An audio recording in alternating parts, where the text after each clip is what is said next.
Guys, it's Steph here. It's a beautiful evening and I've been busy at work in my yard. This year I planted far more annuals than I had anticipated. I have this local nursery that I go to and they had all of these annuals that went on sale, some beautiful ones, and my front yard was looking absolutely horrendous. I was totally embarrassed by it. So I thought I'm just gonna do a temporary makeover. So I planted a lot of annuals. So I just wanna walk around my yard, show you what I have in all of my container pots, what I've planted in my front yard, in my shadier areas. It's gonna be really pretty, and then I'll just give you a little tip on how I fertilize them. It's not too complicated. I actually hate fertilizing stuff, so I've got to make it a little bit easier on myself. So I tried to pick some annuals that didn't need a lot of fertilizer. The ones in my container pots, I'm definitely gonna have to fertilize a little bit more, but that's a little bit more simple than walking around my whole yard and fertilizing all of the different annuals I have in my flower beds. So I'm gonna start with my shady side first because the front yard is being occupied by children. They're doing the dirt bike, so I'll get to that one at last. And that's the one I'm most excited to show you. But right here is my incredible hydrangeas. They're just barely starting to open up. They're gonna get a lot bigger. But as you can see, there's still a lot of empty spaces back here. So I needed to fill it up. And right here, I've got my coleus, which is gonna be really pretty. This will grow a ton. They like part shade. They're actually a pretty versatile annual. They can take the sun, the shade, and the part shade, but they're gonna do a little bit better with some sunlight. Look at all of those mushrooms. So I have different varieties of coleus, and then here is a tiny little salvia. So I got them very small. Definitely need to be fertilized, and then some impatiens, which really like the part shade. So this area only gets about 3 to 4 hours of afternoon sunlight, which is a fair amount for these shade-loving annuals, part shade-loving annuals. In my climate, if you're in a northern climate, you're going to be just fine having that part shade. So I am curious to see what's going to happen here. This is the first time I've planted the impatiens, and so I just have all of those scattered throughout here. So I cannot wait to show you what changes in about 2 months with all of these annuals. Look at this cool coleus. I thought it was pretty interesting. And then I have some begonias that are really, really small. I love this pink color. So they don't look so good right now. I did get them on sale, but they're going to recover.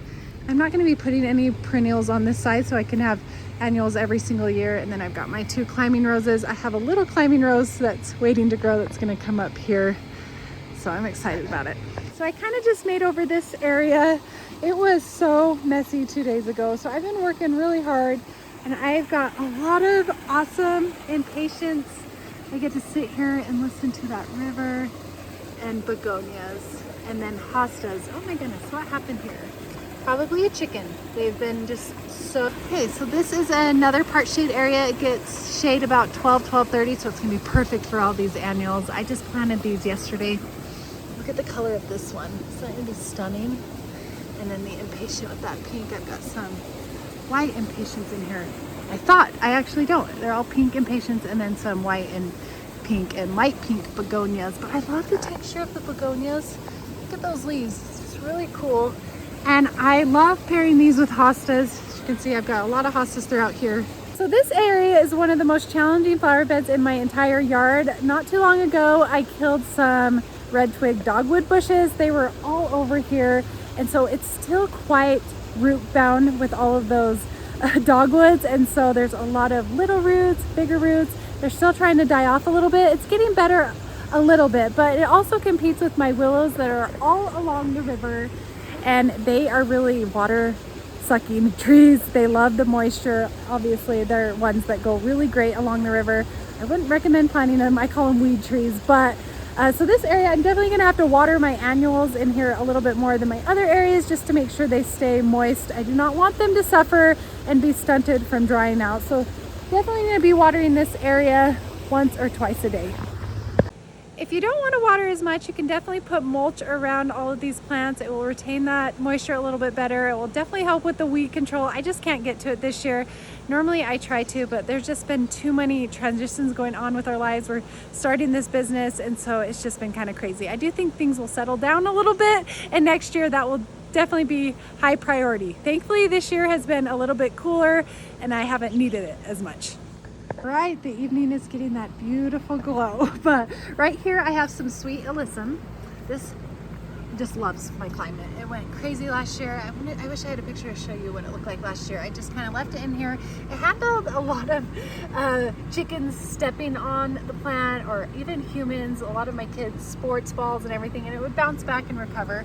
So this is gonna spread and get pretty big, up to 2 to 3 feet wide, but it doesn't get super tall, maybe like 12 inches tall.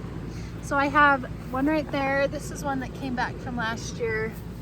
Some more of that sweet alyssum, but I'm really excited to pair it with this vinca. So obviously they don't look like very much right now. I planted this a day ago, but they're gonna really fill in this entire area. And I like the contrast of the sweet alyssum with this beautiful vinca and those thicker leaves, and it gets a little bit taller. You got your dainty leaves, and then you got some of those thicker leaves. So I got all of that vinca spaced throughout here. Some more of that sweet alyssum, and I've got some of this geranium I planted this year. It's not blooming at the moment, so I'm really excited about this area. It's been coming together pretty nicely. Okay, I can move to the front yard now. It's nice and quiet. I'm hoping I don't get too many cars up and down my front street. It's been getting pretty busy lately, but right now it's calm. Okay, so this looks so much better. Oh my goodness, I have 2 cute little shoes right there. So I wanted to show you what this looked like about 2 weeks ago. It was incredibly messy.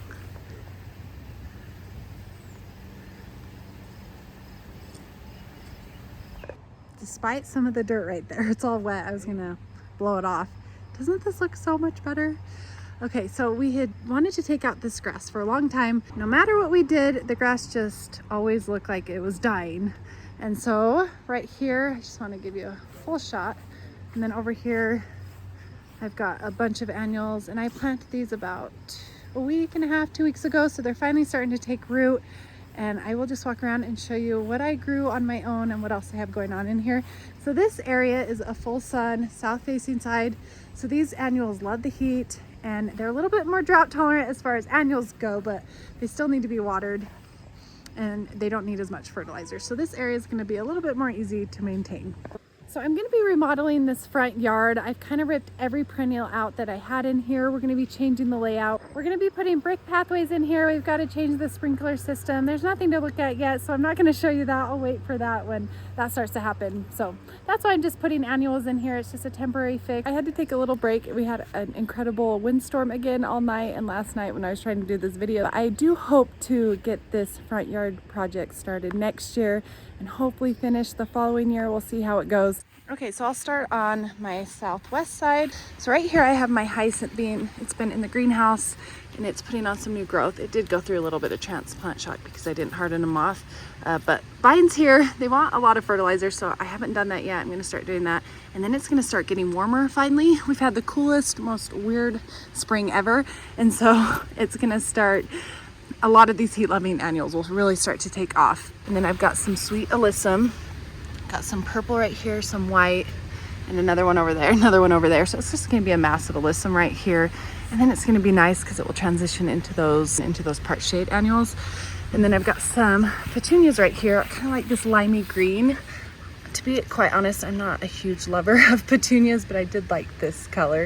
And then I've got some sweet potato vines. These just go nuts here.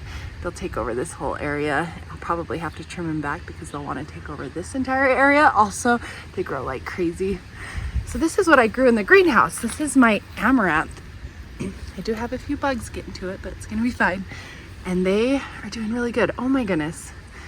I already have a little bloom. This year is so weird. Last year when I grew these, I didn't get a bud or a bloom till a little bit later in the season. These will get really big, so I have a nice drift of those. And these are just a really cool plume. They just have the coolest plume. They'll get up to 1.5 feet tall and about 8 inches wide. Mine were incredible last year, and they're gonna get tall, like 3 to 4 feet tall, and they'll fill in this whole back area up to about right here. And then I've got some more of that amaranth. Super easy to grow here. This is the hot biscuit, so it's gonna have a nice golden fall color, which I'm really excited about. So these are all great big filler annuals. And then I also have my Victoria Blue Salvia starting to put on some buds. These will get about 18 inches tall, 18 inches wide. And then I've got my profusion zinnias. Don't really have to do anything with these. These will just do amazing. They love the heat. They actually don't like to be planted unless it's about 55 degrees or above the outside temperatures. So they really haven't taken off yet because it hasn't gotten warm, but they're doing fine. So they're gonna grow so quickly, and I love zinnias for that reason. And then right here, I'm most excited about this one, is the Gumfrina. This is the purple Gumfrina, also known as globe amaranth. So I've got a nice big clump of those, one over there. And then this is my black and blue salvia that I overwintered. I divided 3 plants into about 7 this year. They're getting really thick in my greenhouse. I had to get out a tool to divide these because the roots have become so big and so strong, and they just hung out in my greenhouse forever. And so this is going to be really nice, and it's going to cover this area of the porch, especially this cracked area. And they will get about 4 feet tall and wide, and they are a hummingbird magnet. So when I'm sitting on my bench up there, it's going to be so fun to enjoy all those hummingbirds. And they can benefit from a little partial shade in my climate, so I'm gonna have to keep them watered since this is such a sunny, hot spot. And then I've got some more of those zinnias right here. These ones are popping out a little bit more quickly. I love the profusion zinnia because they're a little bit shorter. They only get about 12 inches tall, but they'll get up to 24 inches wide, and they just bloom so abundantly. It's just a crazy amount of blooms, and they're just so cute. And then I've got some more of that Victoria blue salvia, another clump of that Gumfrina, and then I've got a huge drift of the white zinnia profusion right here. So another mass of those that will tie in with that mass over there. So this Gumfrina is gonna get about, I think about 20 inches tall, up to 24 inches wide. It will really fill in this area and get nice and big. It's about the same height as this blue salvia. Maybe it doesn't get quite that tall, maybe 18 inches along with the salvia. And then I think that is about all of the different annuals I have in here. I have another sweet potato vine. I cannot remember. I think this is the red heart, but isn't that a pretty color? I have 3 of those right there. And then I thought it was a nice contrast with this Dusty Miller. So every annual I bought in here was so it's definitely a makeover on a budget. I got all of these annuals on sale. I got flats of like 48 for about 20 bucks. So I filled up this whole interior area for about 150 bucks, which is not too bad for how big this area is, just because I grew some of them on my own. I saved a lot of money with that black and blue salvia. 7 plants, I probably saved about $50. Last but not least, let's go check out my container pots, and then I'm gonna show you how I fertilize all of these. They actually need to be fertilized right now, so I use a backpack sprayer. And then I'll just give you a few tips on getting the most out of your annuals. They're pretty simple, but if you don't follow these few things, you're not gonna have great success. So a lot of it just comes down to diligence and consistency.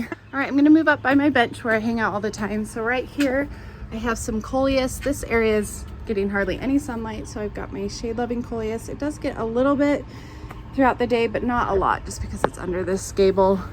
Got my impatiens. I actually I'm getting rid of a lot of the creeping Jenny that I have in my flower beds, so I just took them out, put them in these pots, and they're bouncing back just nicely. They're even putting on some flowers.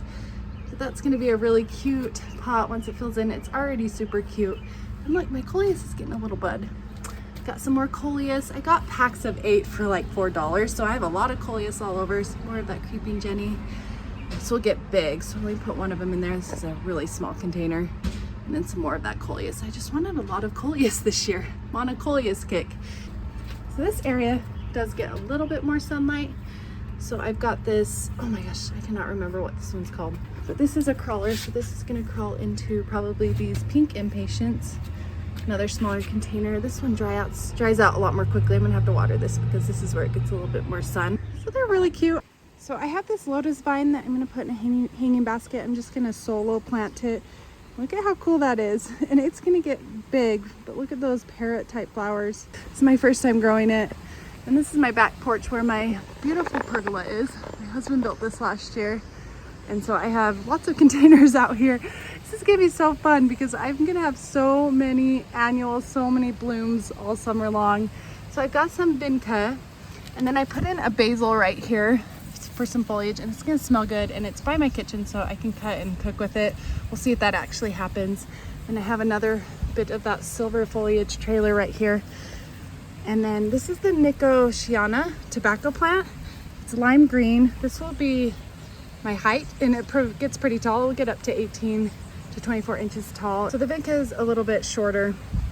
And I really wanted something bright against that lime green. So that's looking good. This is a 20-inch container. So if you do have a bigger pot like this, you can stuff them, put about 6 to 8 plants into a 20-inch container. This is a tiny little container, so I have a salvia with some more of that creeping Jenny. It's actually where I moved it from. And then this is a 16-inch container, so I only put 3 in here. You could probably put 4 to 6. Just wanted a more simple palette right here because I have 3 of them going against each other, but I think they're all just beautiful colors together. And I've got a Caryopteris right here. It's a pavilion pink, it's a perennial. I'm actually gonna move this over to that one in the fall. It's really little right now, but it's a really cool Caryopteris. I've never seen it before. It's a cold hardy one. It's pink. It's gonna look great in a container pot. And then some more of these petunias that are really happy. They just keep growing and taking off. They do so well with the heat. They're one of the easiest ones to grow, but they're also, personally for me, a little bit more on the boring side. So then I have some matching containers right here. The Nicotiana, I do have this under a little bit of dappled shade under the pergola. It does seem to like the cooler temperatures a little bit more, so I'm gonna just see what happens this year because I love it so much. We're gonna water it a lot and fertilize it a lot and give it a little bit of shade, not a ton, because these are all sun-loving containers, but this is already starting to climb over. And then I've got some more of that salvia, creeping Jenny, and then my little lemon cypress. Okay, so I wish I had a lot of massive containers. I'm gonna be buying a few more throughout the years, but these ones are the ones in front of my greenhouse. So they get quite a bit of shade. I would say part shade. They probably get 3 to 4 hours of sunlight throughout the day. It's kind of sporadic. I love these little whiskey barrels, so I'm gonna probably buy a few more in the future. So I've got some more of that sweet potato vine, which can handle the part shade. It's really taken off right here. And then I've got this cool spike plant. They call it the red spike. I don't know what the actual term is for it. And then I transplanted some more of that creeping Jenny. And then I've got some coleus and some white begonia. So they do like a little bit of sunlight, but not too much. So they don't get a lot of that intense afternoon heat. And big pots are awesome. You can stuff them in. This is a 24-inch container. And oh, I have another coleus back there. So you can put a lot of plants in this. You could stuff them about 8 to 12 plants, depending on the size. Oh, geez Louise. I might have to go buy another one of these coleus. They have another, I think that my cat's probably jumped in here. Oh, I'm dealing with so much outside negative influences. Trying to be patient, but it's been hard this year. So I've got some more of that sweet potato vine. But they're gonna really fill in and be super cute. They're already looking really good. Okay, I think that's all I'm gonna show you today. I'm done highlighting a lot of my annuals. I do have a few that I didn't highlight. I'll leave that for a surprise. I'm just gonna go get my fertilizer, get it in my backpack sprayer. I'm gonna start spraying all of these annuals throughout my yard. I love using a backpack sprayer because I can pretty much fertilize everything with one take. I don't have to refill it and it goes really quickly. My plan for my annual flowers is I'm gonna use this Fertilome. Since I'm not eating them, I'm not going all organic. But you see that number right there? That's heavy in phosphorus, so that's really gonna help with the bloom production. And I'm gonna just follow the label and do it once a week. So this is where I gotta be consistent and have a lot of diligence. And then for my vegetables, I use this Trident's Pride. It stinks really bad, but it's all natural and organic. So I like to do that if I'm eating my produce. It's just basically a liquid fish emulsion. You can use seaweed extract, anything like that. And my vegetables love it. Let's look at the numbers. You've got your 2, 3, 1. So that middle number is gonna help the fruit. And then you've got a lot of nitrogen to help with the leafy growth. And then I'm gonna just sprinkle this garden fertilizer all over my annuals. I'm only gonna do this once this year, and it's got some nitrogen and a well balance of nitrogen and phosphorus. So that's gonna be a little bit more of a slow release just to add to my liquid fertilizer. Okay, that's about it. Okay, so I hope you guys like this video. The tips with annuals is you just do not want to let them dry out. Some can handle it a little bit more, but just don't let them start to shrivel and shrink before you water them again. And then fertilize, fertilize, fertilize. But with those annuals that I have in my front flower beds, you can get away with a little bit less fertilizer. All annuals benefit from a little bit of fertilizer, so make sure you do that. if you're doing once a month, I think that will be pretty good. You'll get blooms no matter what, but if you want to get the most out of them, make sure you're fertilizing them. My container pots, I'm definitely going to be fertilizing once a week. I'm not going to miss that. And I'm going to end up having to water them once or twice a day, especially when it gets up into the 90s to 100 degrees. But that's when these heat-loving annuals are really going to take off. If I had a drip, I would do it. I want to put drips in my container pots to make it easier, but just haven't had time this year, so next year I'll probably plan for that. And then I had one other thought with them. Oh, you can use some coconut core or some wood fiber or some sort to mix in with your potting soil. That will help them stay moist a lot longer. Anyway, I hope you guys like these tips. I hope you plant some of these annuals and really enjoy them. I put ones in my climate that like the heat, that are easy to grow, that are definitely gonna make me find success this year. The tobacco plant's a little bit questionable. I'm not exactly sure, but cannot wait to update you on all of these annuals. I will definitely be doing that here in a few months. Really excited to show them off, and I hope you guys are enjoying your gardening season. And it's not too late to go plant annuals. I promise you, with the temperatures are a little bit warmer, they like it. They don't go through a lot of up and down shock, and they will really take off if you follow these tips. Thank you so much for supporting my channel, and I cannot wait to see you in the next one. We'll talk to you later. Bye.